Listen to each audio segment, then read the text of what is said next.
Alright, let's talk money. So first things first, when it comes to paying for the actual house, the money usually comes from two different sources. Your down payment, which is a percentage of the purchase price, and the rest in a mortgage, which usually comes from a bank or some other kind of lender.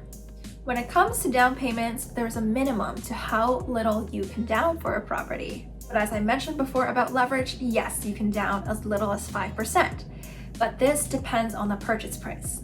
If you put down anything less than 20%, you will have to buy something called mortgage default insurance, also called the CMHC insurance. This insures and protects you against defaulting on your mortgage. So CMHC aside, how little you can down depends on a factor of the purchase price and your income. So in terms of purchase price, here's how it works. You can down a minimum of 5% on the first $500,000 of the purchase price. You're going to have to down 10% on anything between $500,000 and $1 million. And if the purchase price is above $1 million, anything above that $1 million mark will have to be 20%.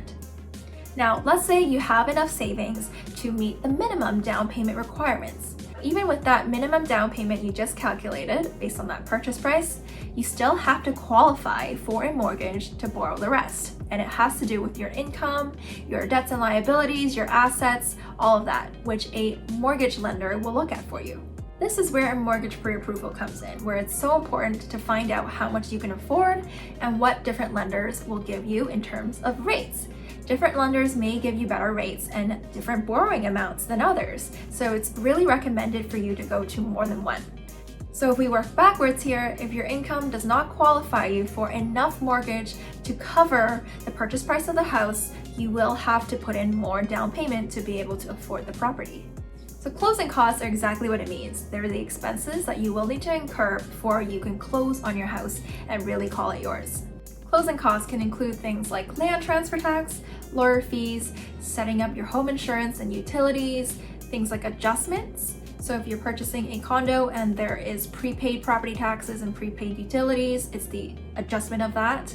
There's also builder levies and development levies if you're purchasing pre-construction, and sometimes HST, and the HST on the premium for CMHC insurance. So closing costs can vary, but you can estimate about 1.5% to 4% of the purchase price for closing costs, and you will need to have this money ready. The bank typically will want to see that you have money for closing costs sitting in your bank account so they can trust you to be able to close on your own house.